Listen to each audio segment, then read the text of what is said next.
কদরের রাতগুলোয় মানে নেক নিয়াতে ইহসানের সহিত খোলসিয়াতের সহিত নেকির উদ্দেশ্যে নেকি নেওয়ার উদ্দেশ্যে যদি আমরা সৎভাবে মরণশীলতার সহিত যদি আদায় করি তবে আমরা কি পাবো? হাজার মাসের চেয়েও অধিক আমরা নেকি পাবো। বলুন সুবহানাল্লাহ। তো তাদের চেয়ে আমরা নেকি পেলাম না? পেলাম না? পেলাম। আল্লাহর নবী বলেছেন হাদিসের মধ্যে, মান কামা লাইলাতুল কদরে ঈমানা ওয়া ইহতিসাবান ওয়াফির লাহু মা তাকাদ্দামা মিন জামি।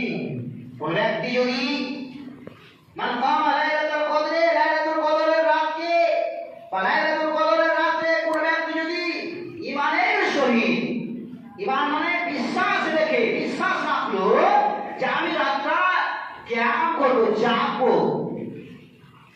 এই লাইলাতুল কদর রাত আমি জাগবো, আমি কোরআন মাজিদ তেলাওয়াত করব, জিকির আজকার করব, তাসবিহ তাহলিল করব, সালাত কায়েম করব, কিয়ামের মাধ্যমে, জিকির আজকারের মাধ্যমে, তেলাওয়াতের মাধ্যমে আমি